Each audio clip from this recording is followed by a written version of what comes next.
Welcome to the Diva Details. Welcome to the Diva Details, where bold, confident women embrace life unapologetically. From love and sex to wellness and reinvention, we keep it raw, real, and powerful. No filters, no limits. Just fearless conversations to help you thrive. Let's dive in with Diva Mia and Diva Cat. Well, hello, this is Diva Mia. Today, we're going to talk a little bit about emotional intelligence and being emotionally available. So there's a difference. A person can be completely emotionally intelligent, but still emotionally unavailable. And I've been seeing that a lot more. Now, a lot of people have talked on dating apps that, they're looking for someone that has emotional intelligence. It's also known as EI. I've seen it as EQ as well. I've seen emotional intelligence talked about a lot, but I don't see a lot of people talking about emotional availability. And it's more important than emotional intelligence, I think, because if someone's not even open to a relationship, what are you doing? So one of the things is emotional intelligence is just the ability to recognize and manage your own emotions. So when you're talking to someone, they are not flying off the handle when you question them, or they are not getting upset every time somebody says something about them. And they also have the ability to empathize with other people. They're also typically really good in social situations, and they're able to handle their being themselves. They're able to handle their stress levels. They're able to handle their personality. They're self-aware. They self-regulate. So person that's emotionally intelligent is just emotionally mature. I think that EI has been so popular because of the fallacy of, toxic masculinity and toxic femininity. And the reality is that those people just don't have emotional intelligence. And so overall, we're not talking about toxic anything. We're talking about emotional intelligence. So emotional intelligence is extremely important. It determines whether or not a person flies off the handle or whether they can have a decent conversation with a person. Emotional intelligence is important in a relationship, but I'm a firm believer that emotional availability is so much more important. And when a person comes out of a divorce, or they've had a long marriage or a long relationship, or they've had a spouse die and they're on their own, a lot of people go in multiple different directions. For one, they might lose their identity. And I know this happens to a lot of women because a lot of women wrap their identity up in their partner. And when there is a loss of that partner in one way or another, they lose their identity. And it's really hard for some women to find their way back. So emotional availability for a woman that doesn't have an identity, she's not emotionally available yet. She's searching for her identity in someone else instead of searching for her identity in herself. So that's a person that's not emotionally available yet. And that person still needs to do work on themselves. The other thing that can happen is, and this happens a lot, it happens to men and to women, is that you compartmentalize what occurred. And it's kind of like a trauma response. Instead of facing what you went through, deciding how you went through it and how you're going to handle what you went through, some people don't want to go to therapy. Some people don't want to handle their emotions. And so they just compartmentalize it and they put it in a little silo, if you will. And the problem with that is then they kind of wall themselves off from another relationship. And when they do so, the next time they try to get involved with somebody that has emotional availability and is willing to open themselves up and be vulnerable, they can't do it. And they make excuses and they come across a little bit as cold. And when you're trying to work with somebody that is not emotionally available, it's a dead end situation. It's not going to work. Relationships require people to be vulnerable. And it also requires people to have a willingness to be open. And if you're not going to be open and honest with someone and tell them what's going on, there's no emotional availability. And there has to be mutual emotional investment. It can't just be one-sided. What will happen in a one-sided relationship is one person is going to feel like they're giving, giving, giving, and the other person is going to take, take, take. And that is not emotional availability. Now, sometimes it happens in narcissistic relationships, but it just happens sometimes when people are just traumatized from their last relationship. And the thing is people say time heals all wounds, but here's the thing. It doesn't. Because there are people that in a year will be emotionally available because they do the work. And then there's people that 10 years later haven't done the work. They just compartmentalized and they're still not emotionally available. So you're going to find people that are really aggressive at doing the work and internalizing and resolving any issues they have. Those are the people that are emotionally available. And the ones that just kind of ignore it and put it away, they're probably not. So when you get in that relationship with them, they're going to bring all that baggage with them too. And that's the problem. I remember speaking to my therapist. I said, do most people that you see heal from divorce? And she said, some do, some don't. She said, most people don't want to heal. Most people will show up for therapy for a few sessions, think that they're healed, and then they take all that baggage into their next relationship, and they just kind of throw up all over the next relationship. And that's not a good way to have a relationship. So healing is a process. And I know people have told me that I seem like I'm healed, and I think I'm doing pretty darn good. But I think there's still some things I want to tweak in my personality. It's a process. And I ended up, when I got divorced, I dove headfirst into healing. And I went to therapy sessions every week. And I also went to energy healing every week, which was more like a Reiki. And I also went to divorce coaching, which was an intensive program with multiple coaching sessions a week. And I dove headfirst because I have children and I did not want to stay broken or messed up for long. I needed to get back on the horse and heal myself just for my kids, if for nothing else. And because I did so much intensive work, I feel like that helped me come out the other side faster. And a lot of people will just ignore it and ignore their feelings and try to push them down into their soul, and they bubble back up just when you least expect it. You may think, oh, I'm healed, and then you'll start to cry for no reason. Or they'll say, oh, I'm healed, and then you go into a relationship with them and they get very mad at you for just asking questions or questioning why they're treating you so badly. Because here's the other thing. In every relationship, not one person owns all the responsibility or the fault for the problems. No matter what happened, no relationship's perfect, and both sides own their part in why the relationship broke up. And you got to take on that responsibility and be accountable for your part in that relationship. So emotional availability, you can't be available till you've addressed your issues. And everybody's got issues. Here's the thing, everybody has issues. I don't care who they are. And if you're not willing to address them or work on yourself, you're not going to be ready for another relationship. And I say this earnestly. It's so very, very important that you hear me, that you really need to do the work. And some people say, well, I don't need to go to a therapist. I can do it myself. And here's the thing. You really can't. This is one of those things that's traumatic, that it may be time for you to just go and talk to someone and find a good one. Don't just take any therapist. I went through multiple therapists because the first one I went to, after like the third or fourth session, she was telling me more about her divorce than I was telling her about mine. And I felt like I was her therapist.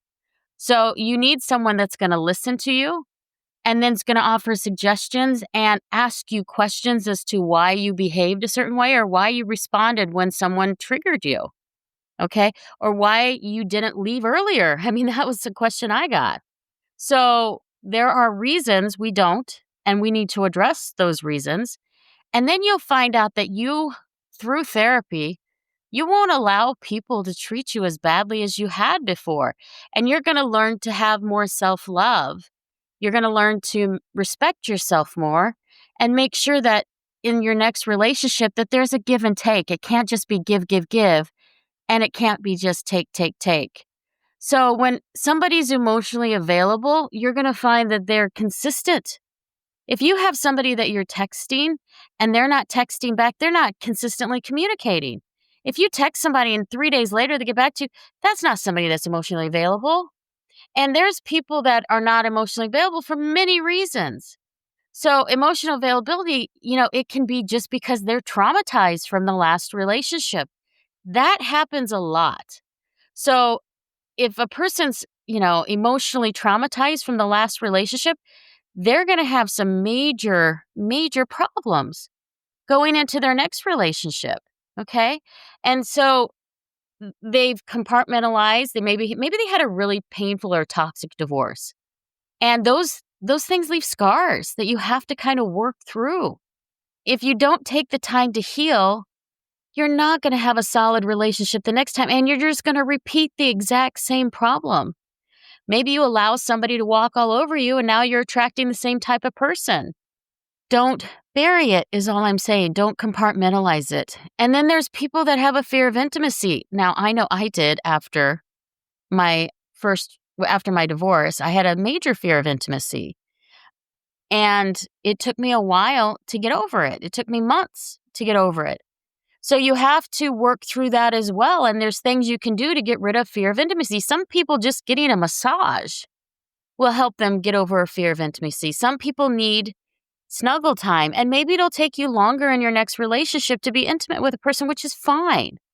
But you need to work through those issues, and don't make your next person that you date your therapist.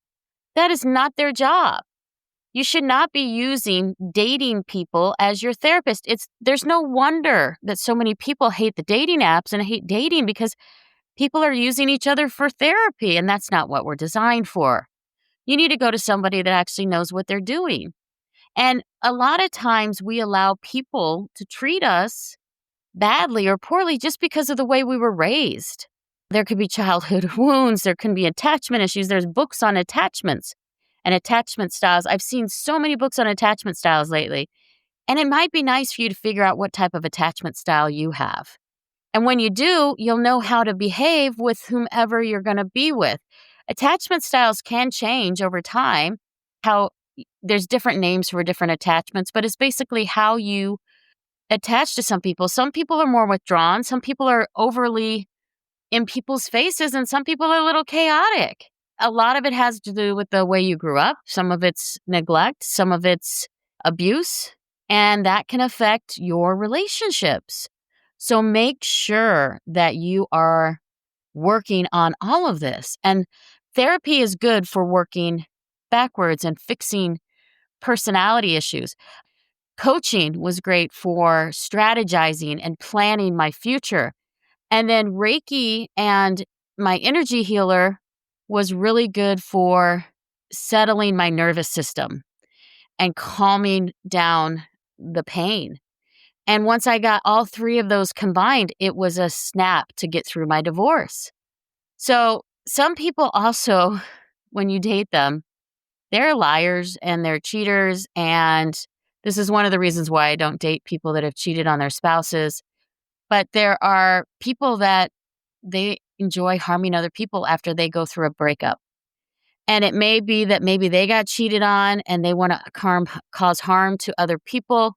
It may be that they are just not nice, and maybe they're the ones that cheated in the first place and they just like to do it and they don't care about other people. There's no empathy there. So you have to avoid those types of people in there. You'll see the red flags and you'll catch them in lies, and then you'll know that these are the types of people you need to avoid. One of the things you'll realize that somebody that's not emotionally available, when you try to connect with them, they're going to constantly be disconnected, no matter how hard you try. I've met people that I can connect with mentally, intelligently, physically, even a little, but they just can't connect emotionally. It gets to the point where you shake your head and you don't see a future in the relationship, and there probably won't be. People that are emotionally unavailable will also lie a lot. They'll give you mixed signals. You can't really pin them down on anything. They sometimes future fake, tell you they're going to do something and not commit to doing it. And almost always they're going to be hot and cold. Okay, they'll be hot some days, like really into you, and then the next day they'll be cold.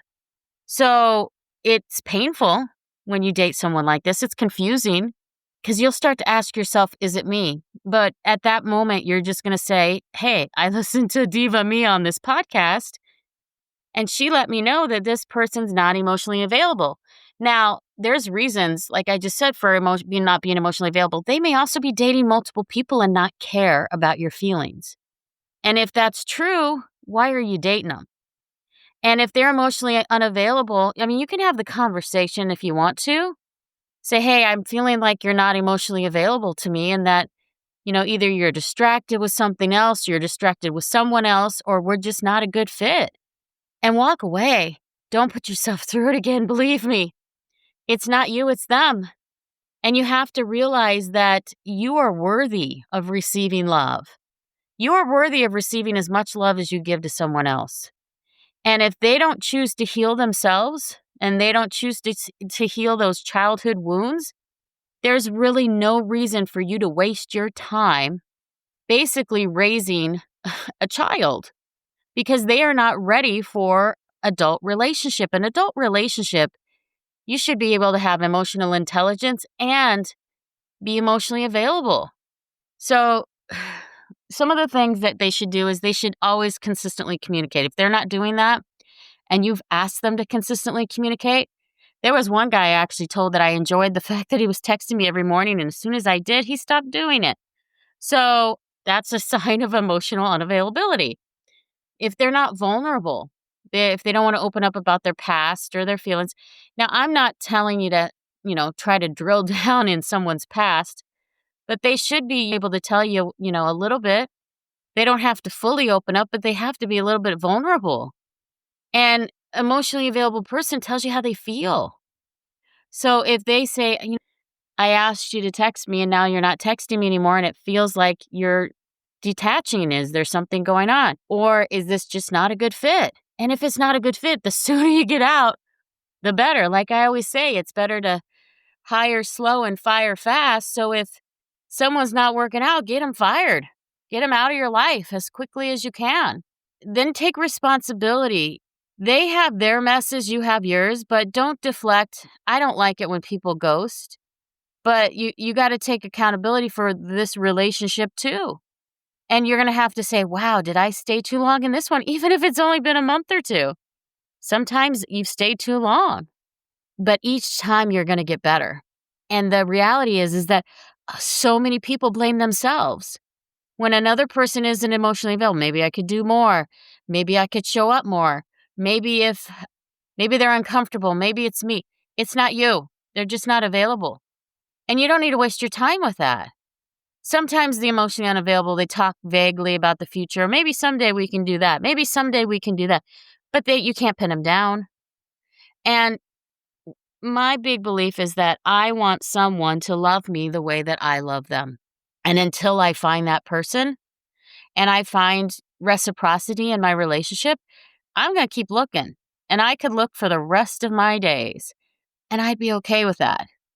I don't want anybody that's not going to be reciprocal to me. I'm a good big giver, but I also want to receive this time around and not just drain my cup and have nothing left over. Here's some of the red flags you can think of when you're with someone. One of the big red flags is that they are inconsistent. If they're inconsistent, they're going to show you like hot one day, cold another day, intense. They're going to be giving you breadcrumbs. That's what inconsistency is. So they'll string you along. And the more you tell them what you like, the less they're going to do it. And I've experienced this for sure. And so it's breadcrumbs. They won't go deep into emotions. They'll also kind of try to speed up intimacy, like sexual intimacy, faster, because it's a way for them to distract from the lack of emotional intimacy. And emotional intimacy is where you can connect deeply with a person, not necessarily intelligently, but just deeply. When you have conversations, they go deep. You can see truly if there's a connection. It's so interesting how dating is a challenge. And it's a challenge because there's the physical attraction, there's the mental attraction, there's the mental can be also intellectual attraction. There's the emotional attraction. There's the spiritual attraction. And then there's the sexual attraction. I think a lot of people jump from the physical attraction right to the sexual attraction, and they forget the others, which are more important, I think, than the physical and the sexual attraction. Now, don't get me wrong. Sex is going to be important in your relationship. It's important in everyone's relationship. And the physical attraction needs to be there as well. Some people you can be sexually attracted to and not physically attracted to, and vice versa. But you do need to have emotional depth in your relationship. You need to have that emotional attraction. You need to have that spiritual attraction. And you need to have that intellectual attraction. And not everybody's idea of an intellectual attraction is the same. Some people are okay with a person that's kind of ditzy and not so bright. And some people want someone that they can have deep conversations with. It just depends on who you are. And the spiritual attraction doesn't mean they have to be religious. But sometimes spiritually, if you just connect on a spiritual level, you believe the same types of things. Maybe you're not, you don't believe as much as they do, or you're not as well versed in the Bible or whatnot, but you still have a spiritual connection. And then the emotional connection. The emotional connection is so deep. I think when you meet someone, the first thing after your physical connection, because that's where most people go, is do we have a physical connection or a physical attraction, is that you need to look into the emotional and the intellectual, and then the spiritual, and then the sexual. If you can do them in that order, you're going to find a much deeper relationship, and probably one that could really last. If you can find all 5 things, all different levels in one relationship, and they're emotionally available, you found your person. So if you're attracted in all 5 areas and they're attracted back to you in all 5 areas and they're emotionally available, you've hit the jackpot. So think about it that way. And some people also try to be unavailable by design. If they're telling you I'm not ready for anything serious, they're telling you I'm not emotionally available. It's the perfect line for someone not emotionally available to say. If they're still, entangled with their ex. Now, don't get me wrong. People do go back to their exes once in a while, and they remarry those exes as well. Or maybe they're just separated, but they're not fully divorced. So they may still be entangled with an ex and not emotionally available. And sometimes their ex just wants to linger in their lives, which happens too, which makes it hard for them to be emotionally available with someone else. But if they're telling you all the time, I'm too busy, I can't do it, I'm too busy, I've got too much to go at work, or they say, oh, I'm sorry, I didn't get to talk to you all week because I had so much going on with work. I'm sorry. That's not a good excuse. It takes literally 5 seconds to text someone. If you're not enough of a priority for them to say, hey, hope you had a wonderful day today, you're not a priority in their life. When you're not a priority in your life, it means they're not emotionally available for you. They may not be emotionally available for anyone. But it doesn't matter. It only matters if they're emotionally available for you. So one of the other things that they may also do is they'll give you lots of attention and then they'll withdraw. Now, this is a narcissistic trait as well. They'll basically love bomb you and then they'll withdraw. And then they'll give you much intensity or gifts or lots of conversation and then they withdraw. That's not an emotionally available person. And narcissists are never emotionally available. So if you found one of those, run for the hills because they will never be emotionally available. And sometimes the people that are not emotionally available, eventually they will be. It might take them 6 months. It might take them a year. It might take them 2 years or longer. It depends on how much they're working on themselves. And you can also tell somebody that's not emotionally available if you ask them about their ex and boy, they go off on their ex and everything's their ex's fault and oh, their ex did this, their ex did that, and they never take any accountability for anything they've done. And they're still mad at their ex and they still blame their ex. That's not someone healed. That is not someone healed. That's someone still stuck in the divorce cycle or the separation cycle, and they're going to be stuck for a while. I dated a guy one time that was there, and he's still not better because every time you bring it up, all he does is complain about his ex. And it got to the point where I really like the guy, but I don't know if he will ever heal in this lifetime. And it was sad because he won't go to therapy and he won't do the work. Smart guy, but he won't do it. Sometimes you'll be left confused after talking to them. You're not sure as to, do they like you? Are they still hooked on their ex? Do they want something serious? Do they want something not serious? Now, if you're just looking for a plaything, that's on you. And if that's what you want, that's fine. But make sure it's clear in the beginning, because a lot of people that are emotionally available still like to string people along. It's a game for them because maybe they were hurt and they want to hurt other people just like they were.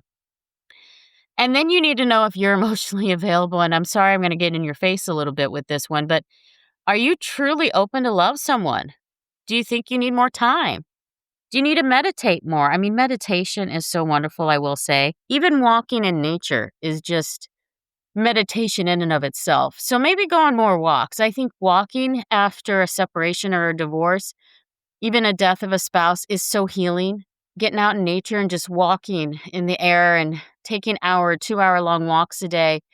It's not just good for your body, it's good for your soul. And it will just make you feel more alive and more connected. And it's part of the healing process. Some people shouldn't be with another person for a while. Some people aren't really open to love. They're just terrified of being alone. I'm perfectly happy alone personally. I only want to bring someone in my life as if they add, not if they take away or make it more stressful. I am open to love, but I'm not desperate for love. I'm okay being alone for the rest of my life if I need to be.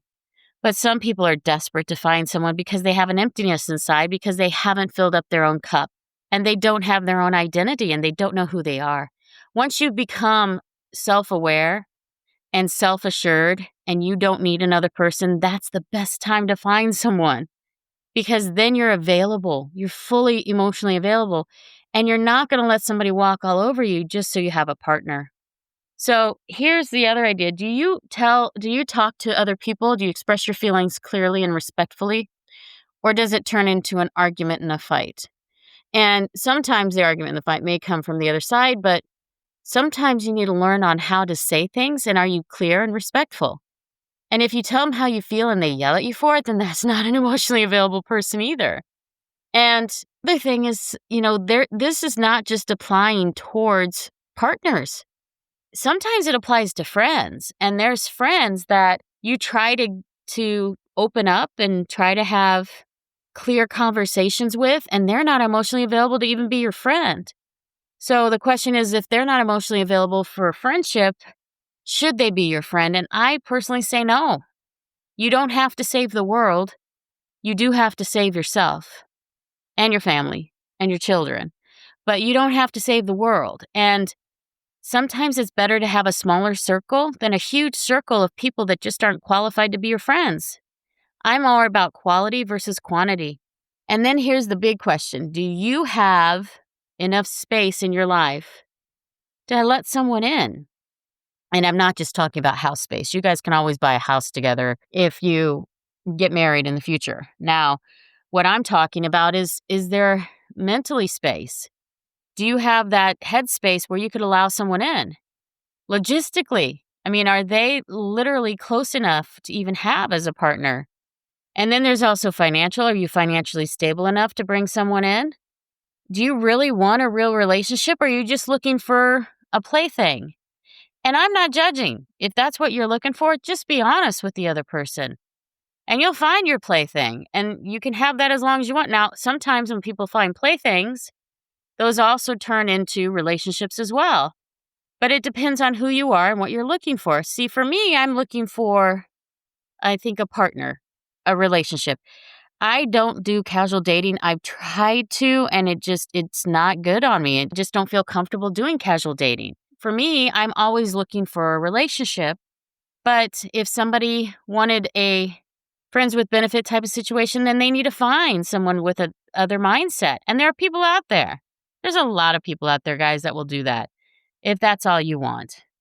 So don't chase them and try to force them into a relationship that they don't want. If you're clear about what you want, both sides have to be clear about what they want, basically. Now, what happens a lot of times is they'll give you breadcrumbs and they'll expect you to stick around even though they're only giving you breadcrumbs. And the breadcrumbs aren't enough to keep you there. And you should leave before the breadcrumbs start, personally, I think. But if you're getting breadcrumbs and you've asked for more communication and they just don't want to do it, then leave. There's nothing wrong with leaving. Now, I know there are some situations where it can get violent, so leave quietly or find a way to get out, but don't stay in bad situations because they only get worse. They don't get better. And I think as women, we try to tell ourselves that, oh, we can help and fix them, or, oh, we can help and help them grow. Here's the thing.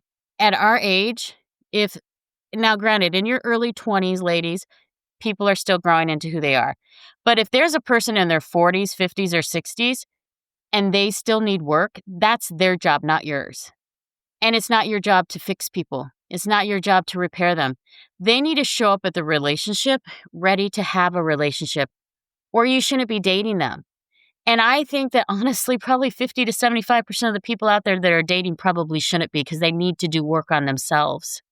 And that makes it even more difficult to find someone that's emotionally available. But for me, it's not just emotionally intelligence. It's not emotional IQ anymore. It is so important that they are available. And this we need to really look at very quickly. If they're lying to you and you catch them in multiple lies, they're not emotionally available, because you don't lie to the people that you love. You don't lie to the people that you love. One of the things I also recommend is to jot down in a journal each relationship. And the reason why I recommend this is because you can document over the course of a week or two, instead of having cognitive dissonance or, getting gaslit and not believing, your reality. You can write down exactly how you feel. And then what you should do is once a month, just go back and look, is this still a solid relationship? Do I still feel good about this? Because some people don't have the ability to remember back to a week ago about how the other person made them feel. And I'm not saying that other people have control over your emotions. They don't. But they can impact your feelings. And it's important to be with somebody that doesn't damage you, and somebody that just gives you peace and lets you be and brings you happiness and joy. You bring your own happiness and joy, but if they're being detrimental to your happiness and joy, they're not the right person. Trust is a big thing for me. And as soon as somebody violates my trust, either by cheating on me, lying to me, etc., it destroys the relationship. I think I allowed lies to occur in past relationships for way too long. And now I'm clear about what I want. I'm clear about how much care I need and how much connection and how much presence I need from the other person. So I'm not a person that needs like constant communication, but I do enjoy, daily communication. You need to figure out what that number is for you. Do I need a guy to text me 3 times a day? If that's what you need to be clear.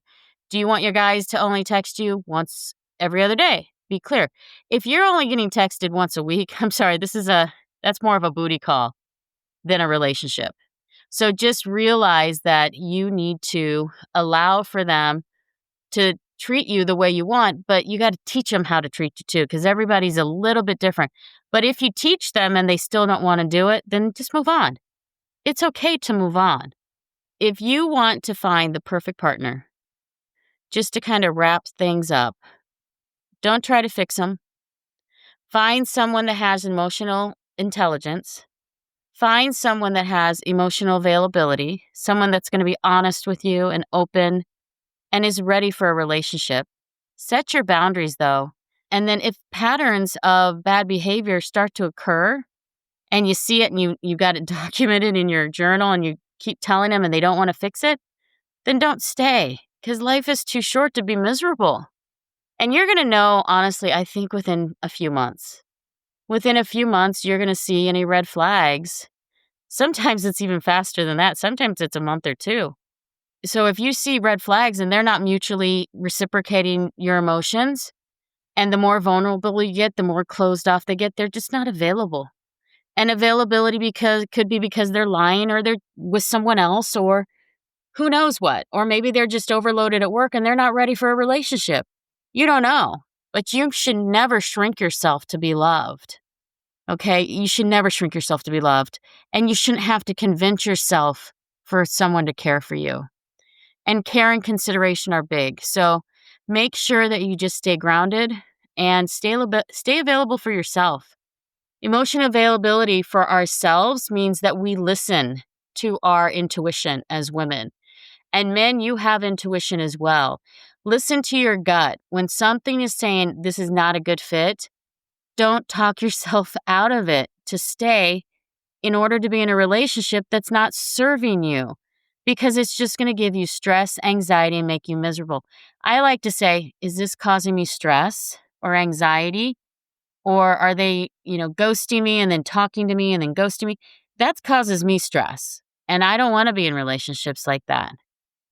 You get to choose who you date. You get to choose who you spend your life with. And time is valuable. And we're not on this planet very long. So enjoy the time you're with and enjoy the people you're with, but only enjoy the people you really want to be with. So I hope this has helped in getting you to the next level. I hope that you can resolve any trauma you have with therapy. I hope that you can pinpoint people that are emotionally available and not just emotionally smart or have emotional intelligence, but really people that are truly available. Because availability, if they're not there in their head, you're never going to get there to their heart. I wish you the best going forward. I hope that you find your true love, your soulmate, and the one that's going to be your forever partner for the rest of your life. This is Diva Mia. Have a wonderful day. Make it a great one. Take care. Thanks for tuning in. Like, subscribe, and drop a comment. We'd love hearing from you. Visit thedivadetails.com to connect. See you next week for more. Diva Details podcast and website are intended solely for informational and entertainment purposes. The content provided does not constitute professional, medical, financial, or legal advice. We are not licensed medical practitioners, financial advisors, or legal professionals. Always consult with a qualified healthcare provider for medical advice, diagnosis, or treatment. Any financial topics discussed are based on personal opinions and experience and should not be considered professional advice. The content provided does not constitute legal advice. The Diva Details and its affiliate, contributor, and guests are not liable for any losses or damages arising from the use of our content. The opinions expressed in the podcast are solely those of the speakers and do not necessarily reflect the views of any affiliated organization, sponsors, or partner. All facts discussed in the podcast are researched and accurate to the best of our knowledge at the time of recording. Information may change over time. No guarantees are made regarding the accuracy, completeness, or reliability of any statements or opinions presented. It is the responsibility of the listener to verify any and all facts that may influence their decision. This podcast is for information and entertainment purposes only and should not be considered professional advice.